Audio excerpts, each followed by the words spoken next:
Hello friends, in this video we are going to talk about an AWS service called Amazon Elastic Compute Cloud or EC2. This is the agenda for this video. First, we will talk about Amazon EC2, then we will see how Amazon EC2 works, then Amazon EC2 instance types and Amazon EC2 pricing. At last, we will have a quiz and also we will see answers to the previous quiz. If you have not watched the previous video, you can watch it by clicking the I button above. So, let's start. First, let us talk about AWS Elastic Compute Cloud or EC2. Suppose you are running a business which develops applications. In order to deliver your products, resources, or data to end users, you will need servers.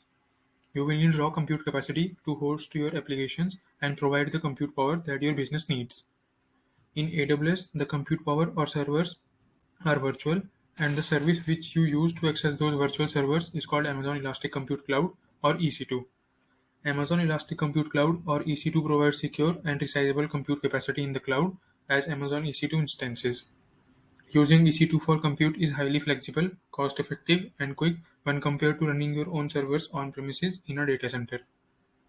With traditional on-premises resources, first you have to spend money upfront to purchase hardware and wait for the servers to be delivered to you.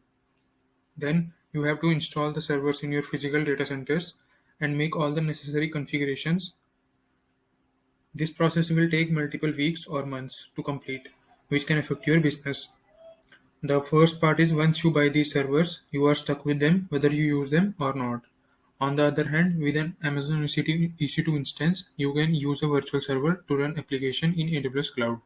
With EC2, you can provision and launch any capacity of Amazon EC2 instances within minutes, and also you can stop using it when you have finished running a workload. With Amazon EC2, you only pay for the compute time you use when an instance is running, and not when instance is stopped or terminated.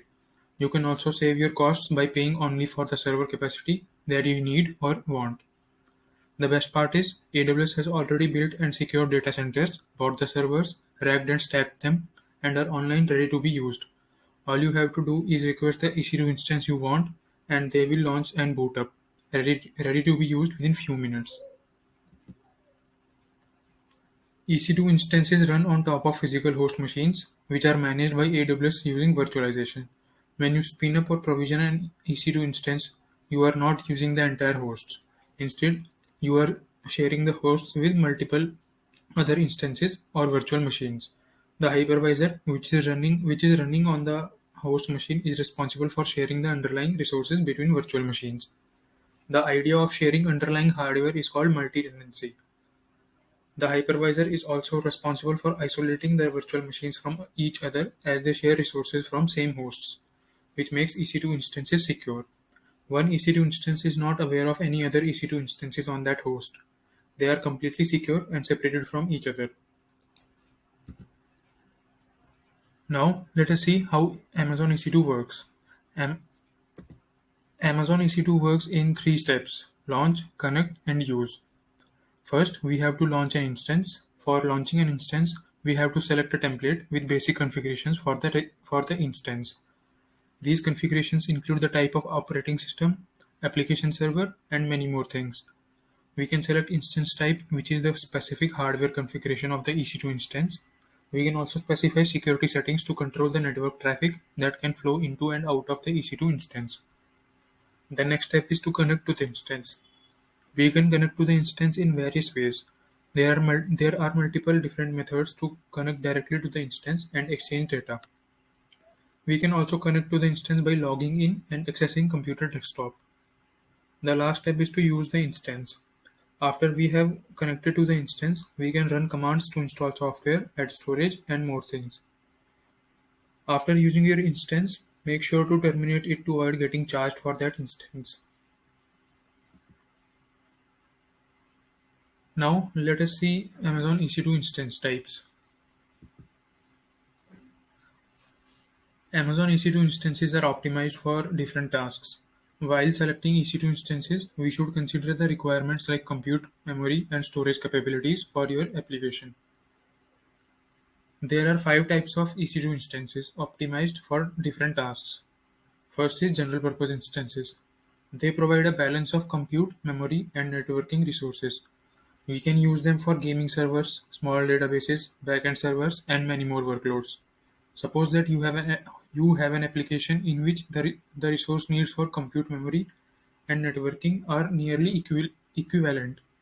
In this case, you can use a general purpose instance because the application does not require optimization in any particular resource. Second is compute optimized instances. These are ideal for compute bound applications. These can be used for high performance web servers, compute intensive application servers, and dedicated gaming servers. Suppose that you have a workload that requires processing many transactions in a single group. In this scenario, compute optimized instances are ideal to be used. Third is memory optimized instances. These are designed to deliver fast performance for workloads that process large datasets in memory. Suppose that you have a workload that requires large amounts of data to be preloaded before running an application, which might be a high performance database or real-time processing of large amount of unstructured data. In this scenario, memory optimized instances are ideal as it enables to run workloads with high memory needs. Fourth is accelerated computing instances. These use hardware accelerators or coprocessors to perform some functions more efficiently than is possible in software running on CPUs. These are ideal for workloads such as graphic application, game streaming, and application streaming. And the last is storage optimized instances. These are designed for workloads that require high sequential read and write access to large datasets on local storage. Storage optimized instances deliver tens of thousands of low latency random input output operations per second or IOPS to applications. IOPS indicates how many different inputs or outputs operations a device can perform in 1 second. If you have an application that has high IOPS requirement, a storage optimized instance must be used. It is also suitable for data warehousing applications. Now let us talk about Amazon EC2 pricing. With Amazon EC2, you only pay for the compute time that you use. Amazon EC2 offers a variety of pricing options for different use cases. Let's see them one by one. First is on-demand instances. These are ideal for short-term, irregular workloads that cannot be interrupted. These instances run continuously until you stop them, and you pay for only the compute time that you use, without any upfront costs. It can be used in developing and testing applications or running applications that have unpredictable usage patterns. Next is Amazon EC2 Savings Plan. It enables you to reduce your compute cost by committing to a consistent amount of compute usage for a 1 year or a 3 year term. The term commitment results in a savings of up to 66% over on-demand costs. Any usage up to the commitment is charged at the discounted plan rate, and usage beyond commitment is charged at regular on-demand rates. Next is reserved instances. These are a billing discount applied to the use of on-demand instances in your AWS account.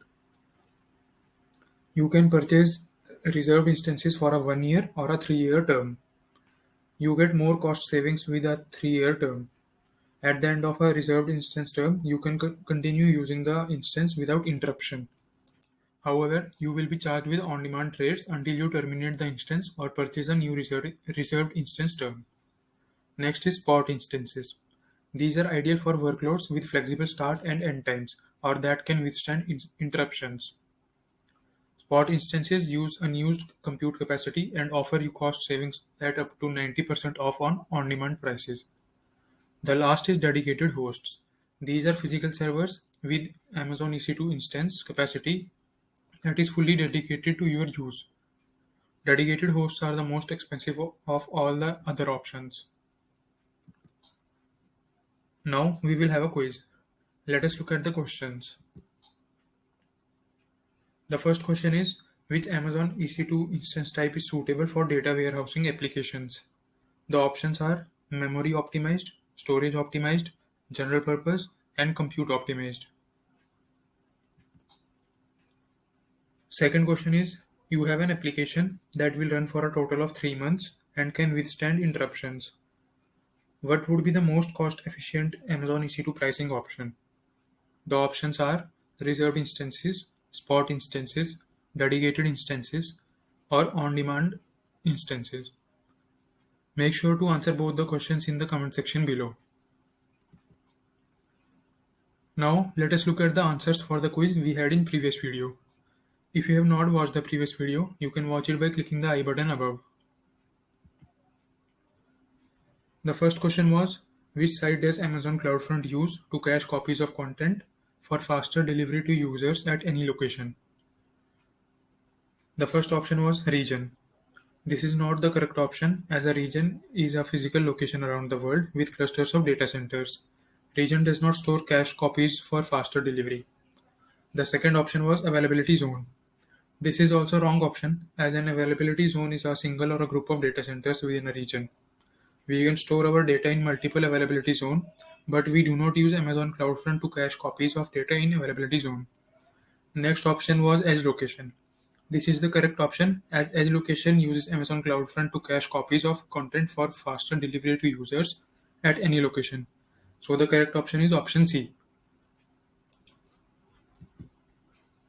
The second question was, a region consists of how many availability zones? The first option was 1 or more. This is the wrong option.